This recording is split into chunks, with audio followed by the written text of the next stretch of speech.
I told you.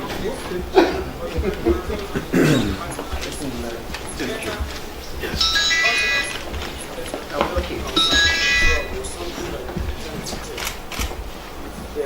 The office. Alright. I think we're okay. You see, we are here to take note. Of course. But the press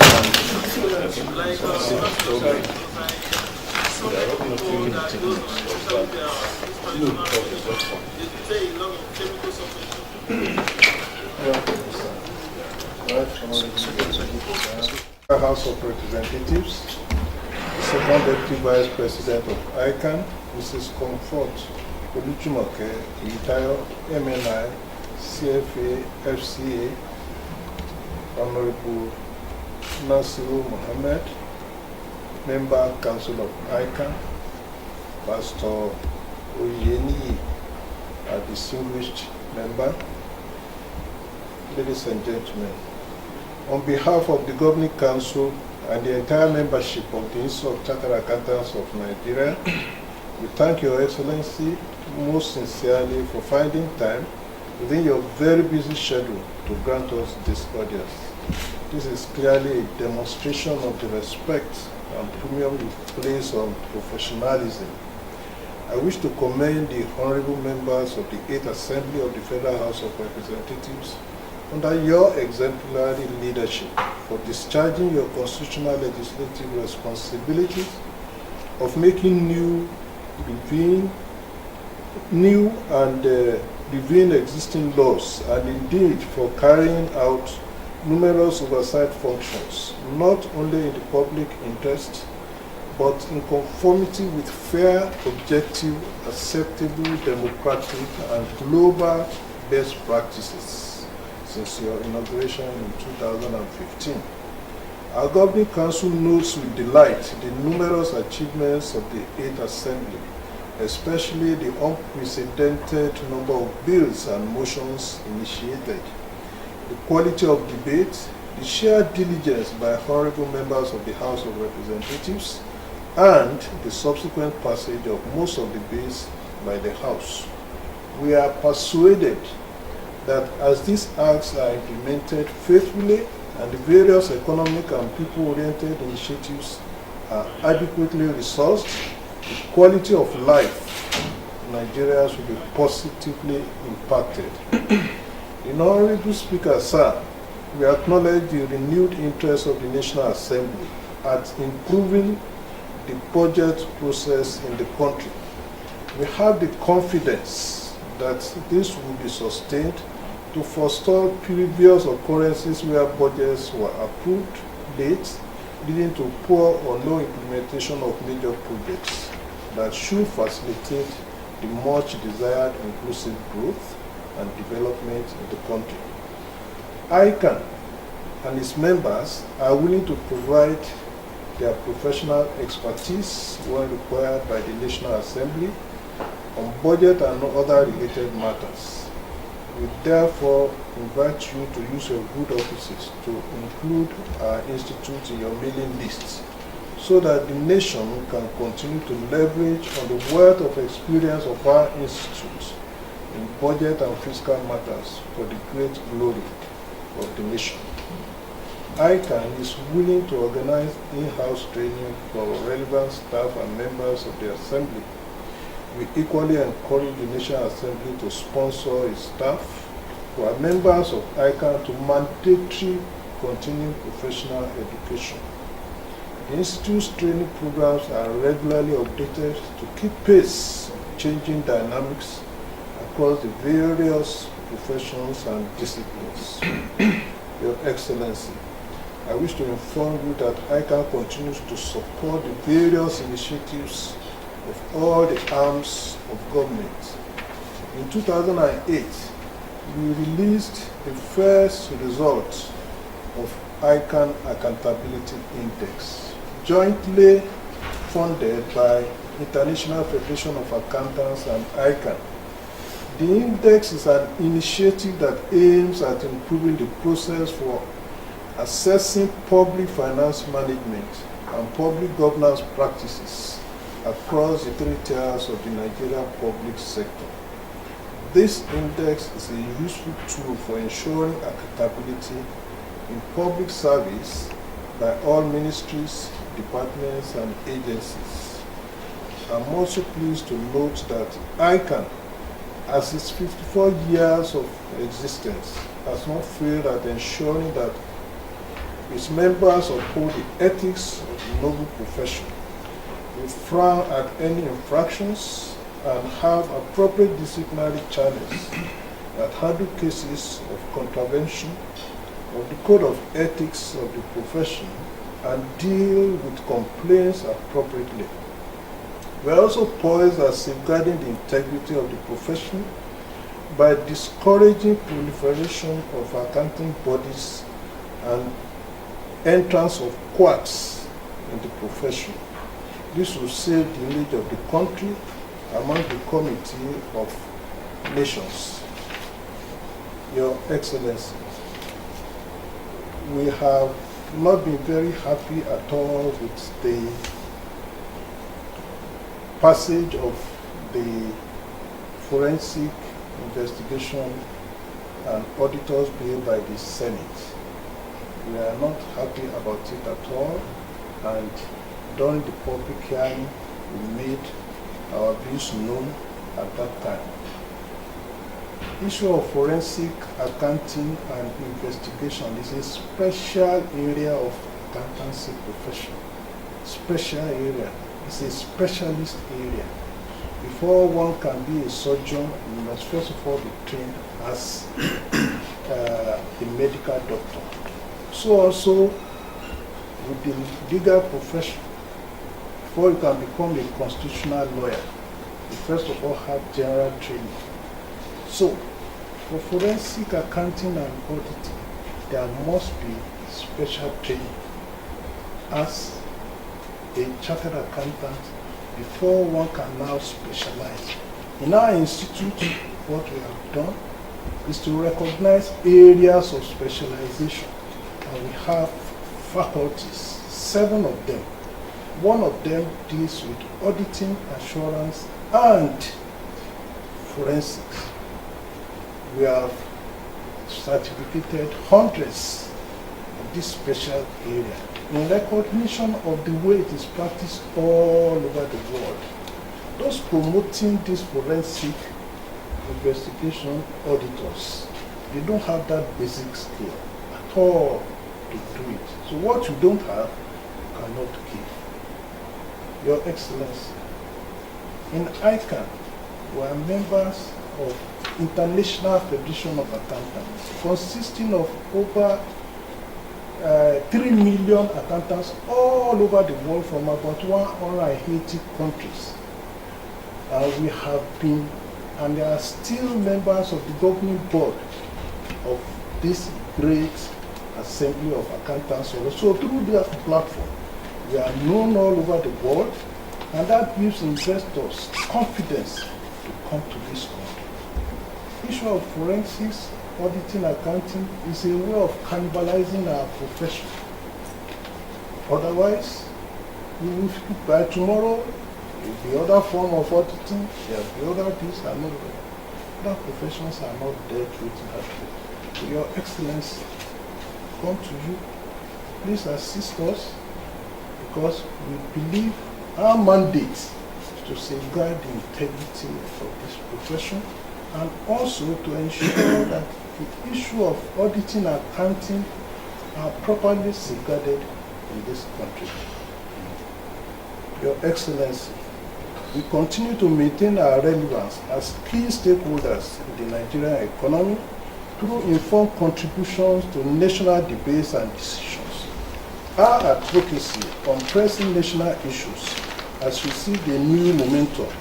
Recently, we introduced Stakeholders Forum, where topical issues on accounting profession and the economy are discussed in depth.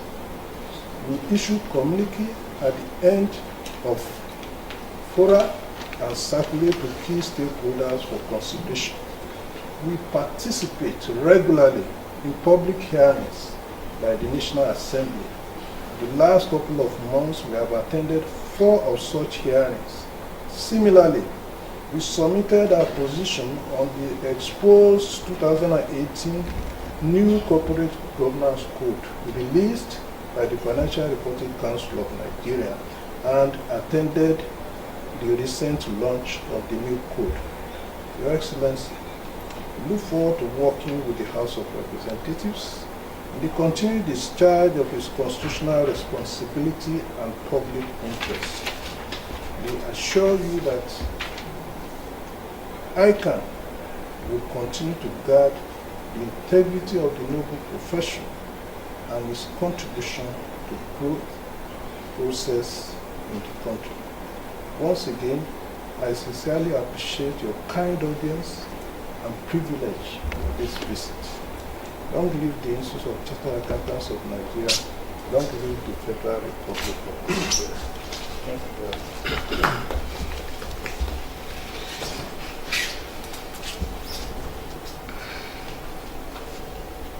So now respond. The ICAN President, members of your team, gentlemen of the press. Let me first of all thank you for this more or less, I would say, advocacy visit.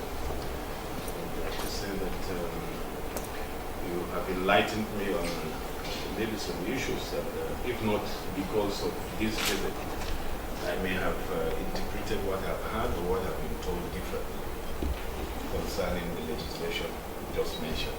Let me say that I commend your institute. You've been wonderful to us here at the House of Representatives. I remember when I was a member, chairman of committees before I became speaker, there was hardly any public hearing that we invited ICAN, and we turned up with a credible presence at that hearing.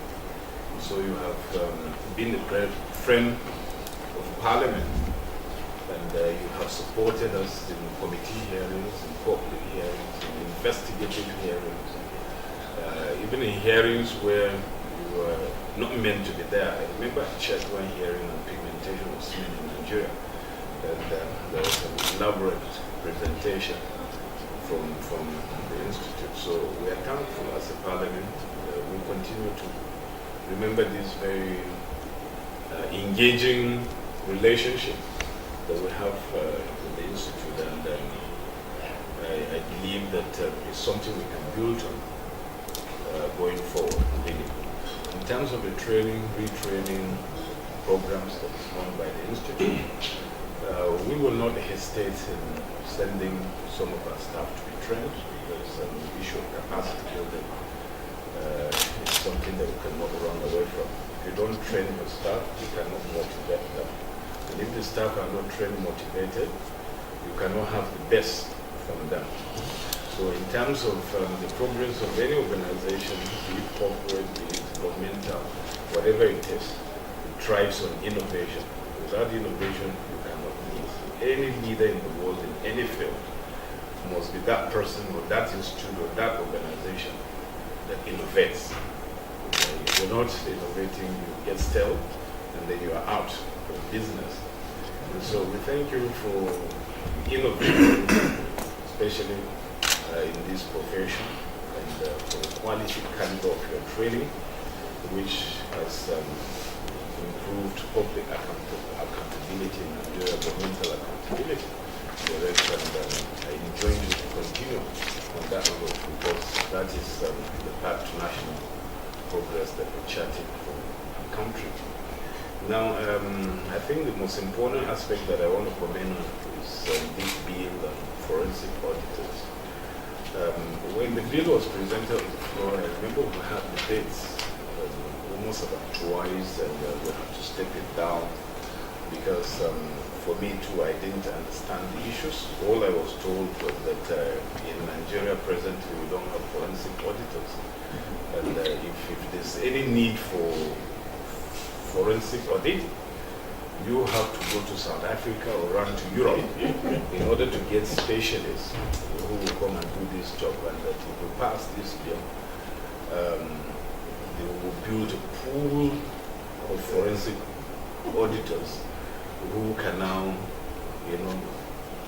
take charge of forensic investigations when the need arises in the country, as against going into South Africa or other jurisdictions in order to hire forensic auditors. And as a matter of fact, for those advocating for it, they think it's even a service to the fatherland to ensure that we build competence in that area of profession.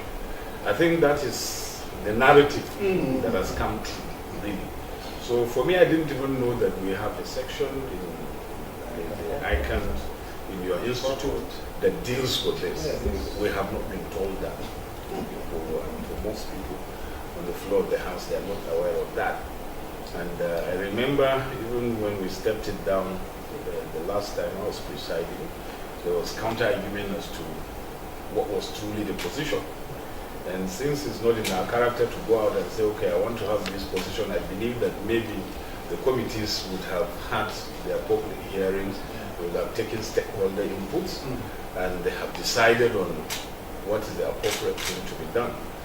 And if the Senate has done it, sometimes we don't subject such bills to public hearing again in the House, because they're meant for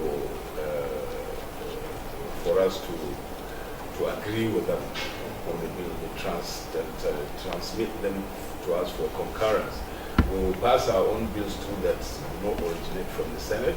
We transmit it to them for concurrence. They will not subject them to second reading. But when the disputation was very high and very fierce, and as a leader, I sensed that I needed to be more informed before we can take an informed position on the bill. So I said we should step it down until we are able to clarify our positions before we can move forward. But with this presentation, I can say my eyes are open a bit to see that maybe there's a case of misrepresentation somewhere.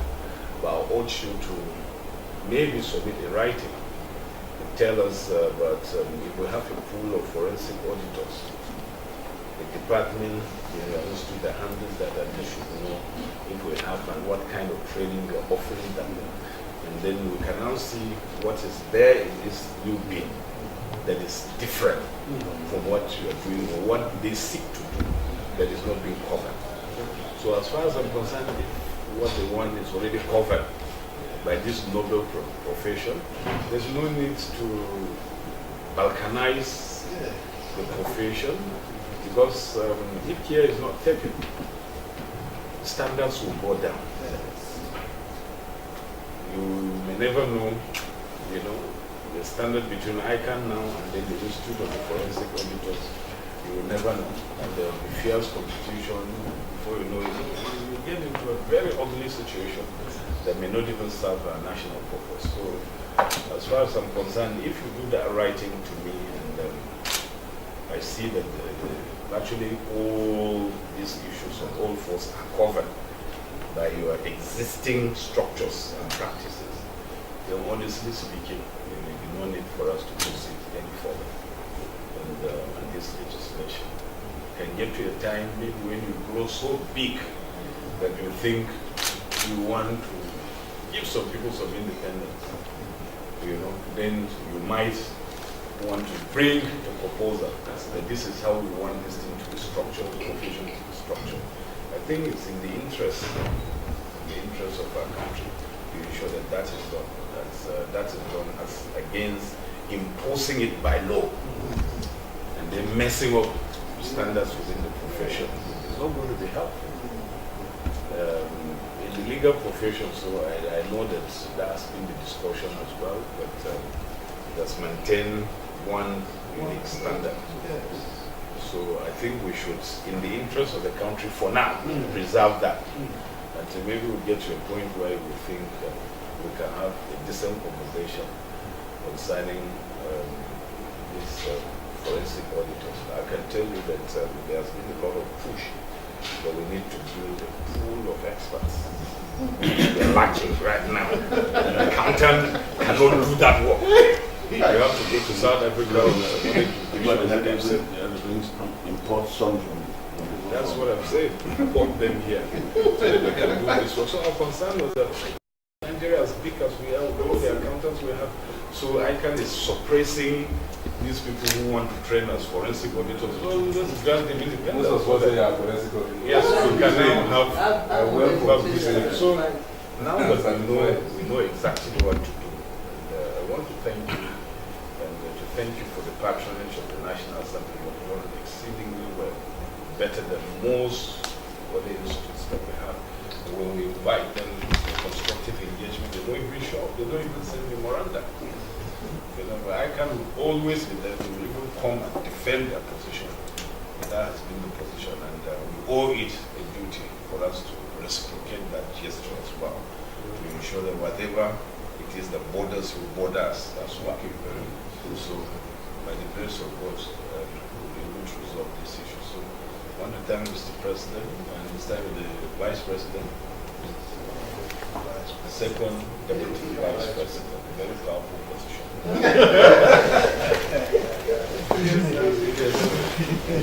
Welcome also my brother, colleague here, the Sixth Assembly. He's part of us as well, and my brother, Pastor, fellowship in the same church as well. So I want to thank you for coming. God bless you.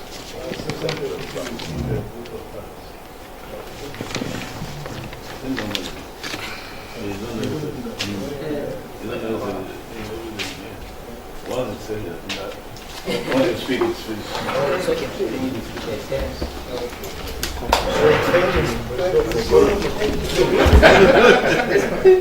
It's okay. Okay, you want? You are actually an FC. Thank you. Okay. All right.